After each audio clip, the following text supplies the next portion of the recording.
So one thing you need to also touch on when back to the transition that was critical. You don't realize it, like, oh, I can use Google Maps to find this and to find that. And you know, I always tell people now as expats, you know, it's not that easy. You know, Walmart has this, put in pharmacy for that. Well, first off, on Google Maps, you actually have to a lot of times put it in the Portuguese language or it won't bring it up. You know, there could be a million ice cream shops here in my local town, but putting ice cream shops into Google doesn't bring anything up, right? And so I did not realize until that first day when I got here, Brint got in the car with me, we drove around town, and like, okay, this is your ice cream shop, this is your bank, this grocery store is similar to Publix, which I know of, this one's similar to Walmart. You know, after all the craziness of international travel, you know, we had a group of 11 when we first came here, you know, and 2 dogs, and getting off the airplane, we had a flight cancellation. It was crazy. And then dealing with all the COVID restrictions and everything comes with that. By the time I got to Portugal, I'm like, I'm done. I just want a bed. I want, you know, I want my ocean view. I just want to chill.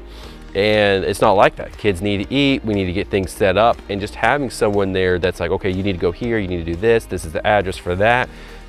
You know, I can't explain how much of a surprise that was and how handy that came into, you know, things like they call them like Chinese stores here, have a bunch of your cheaper items that you're not going to find at any of the grocery stores. You know, for like, I needed a bunch of adapters so I could run my electronic components here. Even though they were 220 volt applicable, they still didn't have the right prong. So it's just a simple plastic thing, but I had nowhere idea to look. I just gave Brent a quick call, go here. They, you know, that was on the day where we went through and looked at all the plates. They showed this is the store, they helped me get it right there and then. They also described me simple things. United States, we use credit card everywhere we go.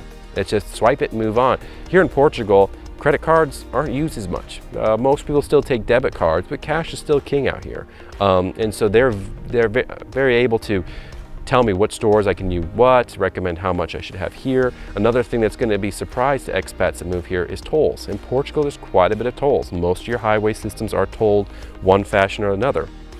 And so, you know, Brent's able to tell me, well, you need this and you need that. This toll road you can easily do with cash in your pocket. This one here is, you know, you have to have the toll passes, and tell you the difference between the two they have here. And, you know, just not having to figure out the hard way, it's pretty critical. And it's been making that transition here much smoother and much more enjoyable, and we can focus on the family.